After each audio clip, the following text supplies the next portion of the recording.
উদ্দেশ্য একটাই থাকতে হবে, সেটি হলো আমার নামাজ, আমার কুরবানি, আমার এই জীবন, আমার মরণ সবটা যেন আল্লাহর জন্য আমরা করে দিতে পারি, মৃত্যুটাও যেন আল্লাহর জন্য হয়। এমন একজন প্রভু পাইলাম, এমন একজন আল্লাহ পাইলাম যে রব্বুল আলামিন তিনি আমাদেরকে মৃত্যুবরণ করলেও পুরস্কারের ব্যবস্থা রেখেছেন, বিজয় লাভ করলেও তিনি পুরস্কারের ব্যবস্থা রেখেছেন। সুতরাং আমাদের জীবন, আমাদের মরণটা সেই রব্বুল আলামিনের জন্য। আল্লাহ রব্বুল আলামিন পবিত্র কালামুল্লাহর ভিতরে বলছেন, ফালইউকাতিল ফি সাবিলিল্লাহিল্লাযীনা ইয়াশরুনাল হায়াতাদ দুনিয়া বিল আখিরাহ ওয়া মান ইউকাতিল ফি সাবিলিল্লাহি ফায়ুকতাল আও ইয়াগলিব ফাসাউফা নুতিহি আজরান আযীমা। জোরে বলুন আল্লাহু আকবার। আল্লাহ রাব্বুল আলামিন বলেন, দুনিয়ার বিনিময়ে আখিরাতকে কোনায় কোণে যারা তাদেরকে আল্লাহর পথে সংগ্রাম করতে হবে, লড়াই করতে হবে, ওয়া মান ইউকাতিল ফি সাবিলিল্লাহি ফায়ুকতাল আও ইয়াগলিব ফাসাউফা নুতিহি আজরান আযীমা। সে মৃত্যুবরণ করুক অথবা বিজয়ী হোক, রব্বুল আলামিন তাদেরকে তিনি মহান পুরস্কারের ব্যবস্থা করে রেখেছেন। এই দুনিয়ার জন্য, এই দুনিয়ার বিনিময়ে আখিরাতকে ক্রয় করতে হলে সংগ্রাম করতে হবে, লড়াই করতে হবে, সাধনা করতে হবে, চেষ্টা করতে হবে। আর এজন্য সেই ব্যক্তি সংগ্রাম করার জন্য, লড়াই করার জন্য, তার যদি রক্ত ঝরে যায়, তার যদি সম্পদ চলে যায়, জীবনও চলে যায়, সে যদি মৃত্যুবরণও করে অথবা বিজয়ী লাভ করে। যুদ্ধের ক্ষেত্রে দুইটা জিনিস মানুষের জন্য হয়ে থাকে। একটা হলো মুসলমানরা যখন যুদ্ধে নেমে পড়ে তখন দুইটা বিষয়, একটা হলো মানুষ মৃত্যুবরণ করবে, আর তা না হলে বিজয় লাভ করে বাড়িতে আসবে। তো রব্বুল আলামিন এখানে সূরা নিসায় বলছেন যে যদি মৃত্যুবরণও করে অথবা বিজয়ী লাভ করে, আল্লাহ রাব্বুল আলামিন দুইটার জন্য তিনি পুরস্কারের ব্যবস্থা করে দিয়েছেন। জোরে বলুন সুবহানাল্লাহ। এমন কোন রব আছে নাকি, এমন কোন প্রভু আছে, এমন কোন নেতা আছে যে যদি মানুষ লড়াই করতে যেয়ে সেটি শয়তানের পক্ষে হোক, যদি লড়াই করতে যেয়ে হেরে যায় তাহলে নেতার মন এমন ভালো থাকে না। এমন এক, কিন্তু আমার আল্লাহ রাব্বুল আলামিন তিনি আসমানের মালিক, জমিনের মালিক, রিজিকের মালিক, সব কিছুর মালিক যিনি, সেই আল্লাহ রাব্বুল আলামিন তিনি দেখেন কত মেহেরবান, কত দয়াবান। সেই আল্লাহ রাব্বুল আলামিন আপনি মৃত্যুবরণ করলেও পুরস্কারের ব্যবস্থা রয়েছে। আবার যদি বিজয় লাভ করেন যুদ্ধের ক্ষেত্রে, আল্লাহ রাব্বুল আলামিন তিনি আপনাদের জন্য গনিমতের মালের বিরাট অংশের ব্যবস্থা করেও রেখেছেন। যুদ্ধের ক্ষেত্রে যখন সাহাবারা যুদ্ধ করেছেন, উহুদের ময়দানে যুদ্ধ এক পর্যায়ে শেষ হয়ে যাওয়ার পরে সাহাবারা মনে করলো যুদ্ধ শেষ হয়ে গিয়েছে, কিন্তু রাসূল করিম সাল্লাল্লাহু আলাইহি ওয়াসাল্লাম তিনি বলেছিলেন এই সুড়ঙ্গ পথগুলো তোমরা ছেড়ে দেবে না। কিন্তু এক পর্যায়ে শেষ হয়ে গেলে তারা মনে করলো যে আমরা মনে হয় বিজয় লাভ করেছি। এজন্য তারা গনিমতের মালগুলো, সেই সুড়ঙ্গ পথ তারা রেখে এসে এই গনিমতের মালগুলো তারা গোছাচ্ছিল। এমন সময় খালিদ বিন ওয়ালিদ, তিনি তৎকালীন সময় তিনিও কাফের ছিলেন, তিনি একটি দল সাথে করে এনে মুসলমানদের উপরে, সাহাবাদের উপরে আঘাত করে কচু কাটার মতো কেটে দিল। তো এই বিজয় লাভ করলে একমাত্র মুসলমানদের জন্য গনিমতের মাল, অর্থাৎ কাফেরেরা, ইসলাম বিদ্বেষী যারা, সেই জিনিসপত্র, অর্থবিত্ত যা রেখে যাবে এটা হচ্ছে গনিমতের মাল। এটা কি? এটি গনিমতের মাল, এটিও পাওয়া যাবে।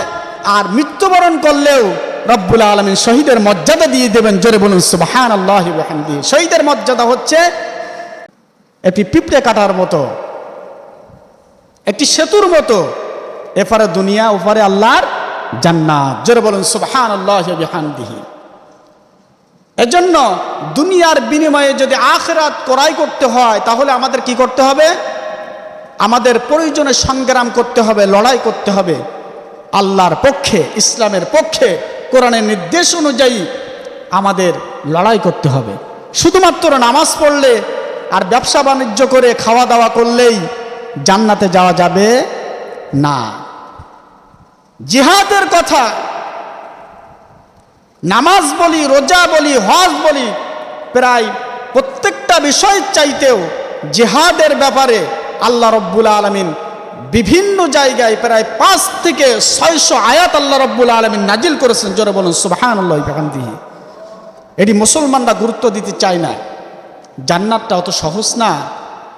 জান্নাত ক্রয় করতে হলে এই দুনিয়াটা, আর দুনিয়া সিজনুল মুমিন ওয়া জান্নাতুল কাফির। রাসূল কারীম সাল্লাল্লাহু আলাইহি সাল্লাম বলছেন, দুনিয়াটা হচ্ছে মুমিনদের জন্য জেলখানা, আর আখিরাতটা কি? কাফেরদের জন্য এই দুনিয়াটা হচ্ছে জান্নাত। এজন্য আমরা লড়াই করব, সংগ্রাম করব একমাত্র কাকে সন্তুষ্টি করার জন্যে? আল্লাহকে সন্তুষ্টি করার জন্যে। আমাদের উপর এখন ঈমানের পরীক্ষা চলে এসেছে। আমরা আমাদের গায়ে লাগা না পর্যন্ত আমরা বুঝতে পারি না। যেটি বুঝতে পারতেছে ফিলিস্তিনদের মুসলমানরাই, একমাত্র তারাই বুঝতে পারতেছে। আপনার আমার গায়ে যদি ঠিক ওই রকম ভাবে লাগতো তাহলে আমাদের এই প্রাণটা কেঁপে উঠত। কি অবস্থায় তারা বসবাস করতেছে। আল্লাহ রাব্বুল আলামিন সূরা নিসাই বলছেন,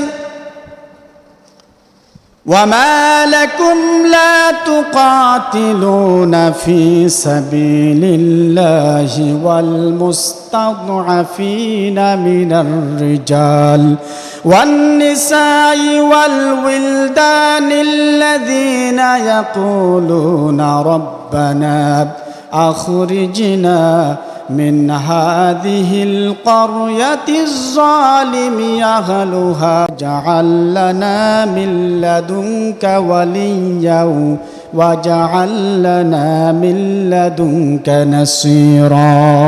জোরে বলুন আল্লাহু আকবার।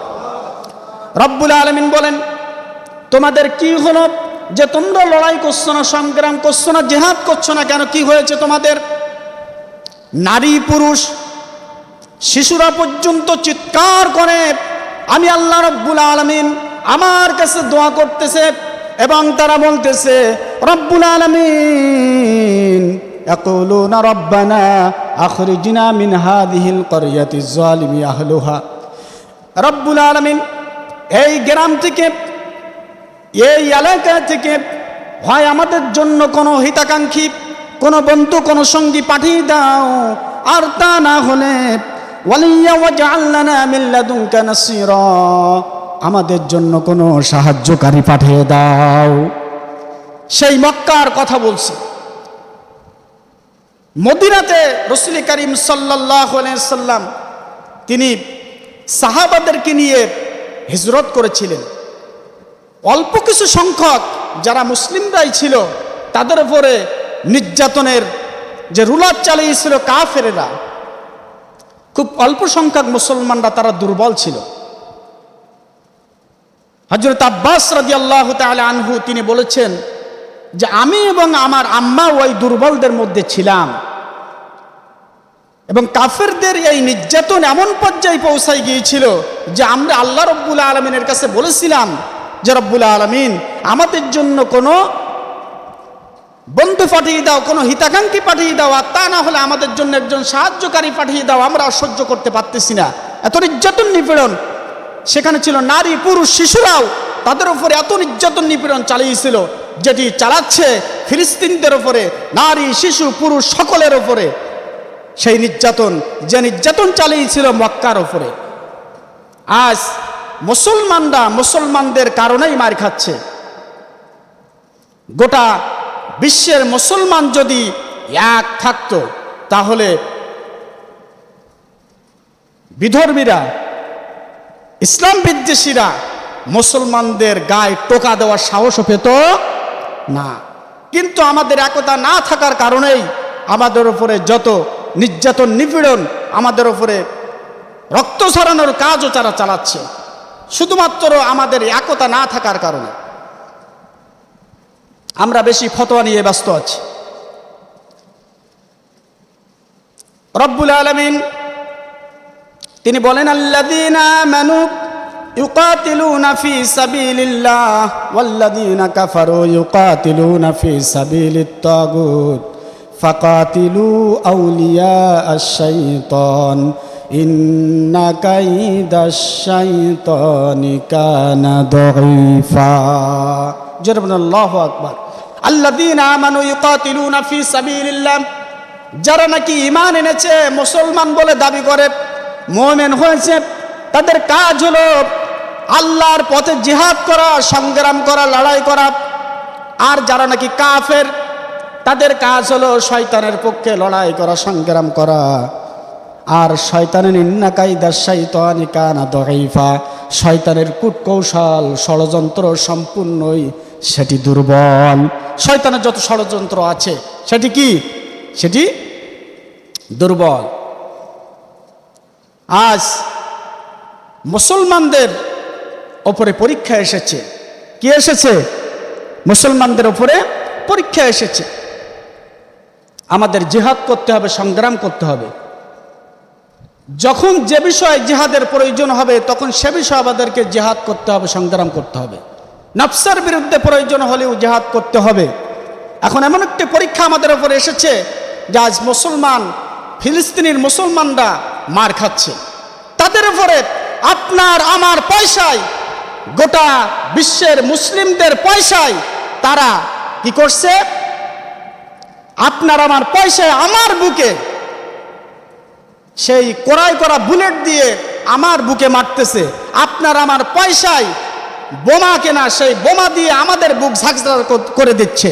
আমাদের ওপরে আপনার আমার কেনায় সেই পয়সা দিয়ে তারা আমাদের ওপরে রক্ত ঝরাচ্ছে। ঠিক কি না? ঠিক না? আপনার আমার আজ আমাদের এখানে আমরা যারা ফিলিস্তিনে যাওয়ার আমাদের সুযোগ হচ্ছে না, তাদের জন্য আমরা নিজের থেকে এতটুকু সংগ্রাম করতে পারি যে মুসলিম বলে যদি আমরা দাবি করি, তাহলে আপনার আমার অন্তত এতটুকু দায়িত্ব যে তারা যে বাণিজ্য ব্যবসা আমাদের দেশের ওপর চালাচ্ছে, তা থেকে, তাদের এই জিনিসপত্র থেকে আমরা ক্রয় করা থেকে বিরত থাকতে পারি। ঠিক না? ঠিক না? অন্তত এতটুকু সহযোগিতাও তো আমরা করতে পারি যে আমরা যদি তাদের এই পণ্যগুলো যদি আমরা কেনা থেকে বিরত থাকি, তাহলে আমাদের এই পয়সা নিয়ে অন্তত আমাদের গায়ে, আমাদের বুকে বুলেটটা চালাতে পারবে না। এজন্য আমরা যত ইসরায়েলে যত পণ্য আছে আমরা অধিকাংশটাই আমরা ব্যবহার করি। যেমন রিন পাউডার, লাইফ বয়, ডাব সাবান, ডাব শ্যাম্পু, এরকম বহু পণ্য আমাদের দেশে আছে। কোকোকলা, আরও অনেকটাই যেটা আমরা জানি না। যেমন বাটা জুতা, এরকম বহু পণ্য আছে নিত্য প্রয়োজনীয় মানুষ, যেটা প্রায় মুদির দোকান থেকে আমরা ক্রয় করে থাকি। এর থেকে যদি একটু হলেও, এটিও একটি সংগ্রাম লড়াই যে আমার ওই টাকা, আমার ওই পয়সা দিয়ে অন্তত আমার মুসলমান ভাইয়ের বুকের ভিতরে যে গুলি ঢুকাচ্ছে, বুলেট ঢুকাচ্ছে, বোমা ছাড়তেছে, সেগুলোর থেকে আমি আমার নিজের থেকে, বাড়ি থেকে অন্তত এতটুকু করতে পারবো। ঠিক কিনা বলুন? এজন্য এতটুকু থেকে আমরা অন্তত লড়াই করব, সংগ্রাম করতে পারি। আজ মুসলমানদের ওপরে যত আঘাত এসেছে, শুধুমাত্র মুসলমানরা একত্রিত না থাকার কারণে। আল্লাহ রাব্বুল আলামিন বলেন, ওয়াতাসিমু বিহাবলিল্লাহি জামিআন ওয়া লা তাফাররাকু, তোমরা পরস্পর বিচ্ছিন্ন হয়ে যেও না, দলাদলি করো না। মুসলিমদের ভিতরে, মোমেনদের ভিতরে, ইমানদারদের ভিতরে কি করা যাবে না? দলাদলি করা যাবে না, বিচ্ছিন্ন হওয়া যাবে না। কিন্তু আমাদের ভিতরে সেটাই সব থেকে বেশি আছে। যত দলাদলি করা, যত বিচ্ছিন্ন হওয়া, যত হিংসা বিদ্বেষ, যত অহংকার, সেটা আমাদের ভিতরেই আছে। এর জন্য এই পৃথিবীতে এটি মনে রাখতে হবে, সাহস রাখতে হবে, এই পৃথিবীতে যারাই স্বৈরাচারিত্ব, স্বৈরা শাসক, মানুষের উপরে জুলুম, নির্যাতন, নিপীড়ন যারা চালিয়েছে, আজ তারা টিকে থাকতে পারে নাই। গোটা বিশ্বের যত বড়ই শাসক এসেছে না কেন, যত বাদশা এসেছে, যারাই শরীরে শাসক হয়েছে, মানুষের উপরে জুলুম নির্যাতন চালিয়েছে, রুলার চালিয়েছে, আজ পর্যন্ত কেউ টিকে থাকতে পারে নাই। ইসরায়েলেও টিকে থাকতে পারবে না, তারা খুব তাড়াতাড়ি ধ্বংস হয়ে যাবে। জোরে বলুন ঠিক কিনা? এজন্য যত শাসক এসেছে, স্বৈরাচারী শাসক, আমরা যদি কিছু শাসককে দেখি যে তারা টিকে থাকতে পারে নাই। এক নম্বরে হিটলার আছে, যে লক্ষ লক্ষ মানুষদেরকে হত্যা করেছে, তার ভিতরে 60 লক্ষের মতো ইহুদি ধ্বংস করে দিয়েছে। এরকম বহু লক্ষ লক্ষ মানুষ হিটলার মেরে দিয়েছে। 2 নম্বর যদি আমরা দেখি,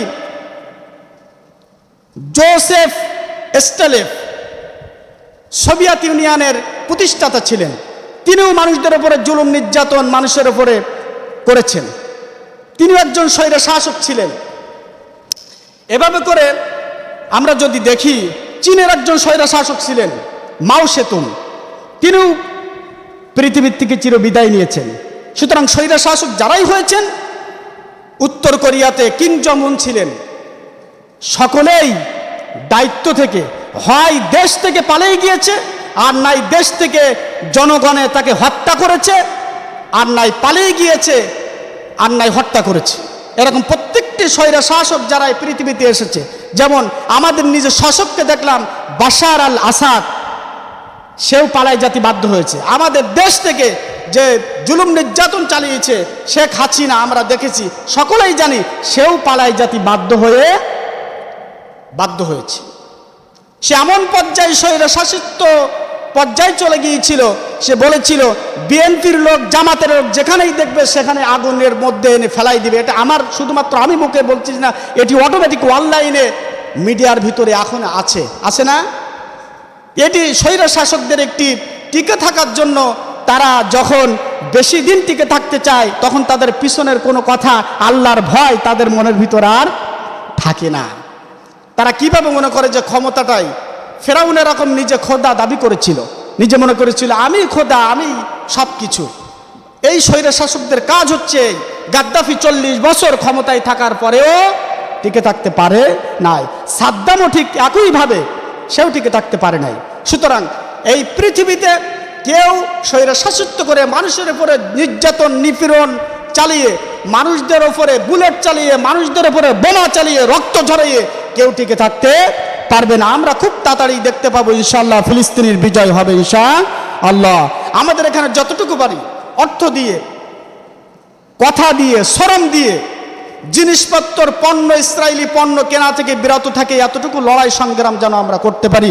আল্লাহ রাব্বুল আলামিন আমাদের সকলকে তৌফিক দান করুক, যে আমরা যেন অন্ততপক্ষে, আমরা যারা সাধারণ মানুষ, তারা যেন অন্তত পণ্য কেনা থেকে বিরত থাকবো, নাকি বলেন? প্রত্যেক মুসলমান, একদম প্রত্যেক ইমানদারদের, মুমিনদের উদ্দেশ্য একটাই থাকবে, সেটি হলো রব্বুল আলামিন বলেন, কুল ইন্না সলাতি ওয়া নুসুকি ওয়া মাহইয়ায়া ওয়া মামাতি লিল্লাহি রাব্বিল আলামিন। উদ্দেশ্য একটাই থাকতে হবে, সেটি হলো আমার নামাজ, আমার কুরবানি, আমার এই জীবন, আমার মরণ, সবটা যেন আল্লাহর জন্য আমরা করে দিতে পারি, মৃত্যুটাও যেন আল্লাহর জন্য হয়।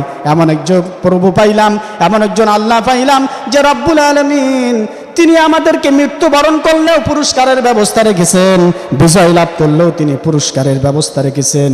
সুতরাং আমাদের জীবন, আমাদের মরণটা সেই রব্বুল আলামিনের জন্য।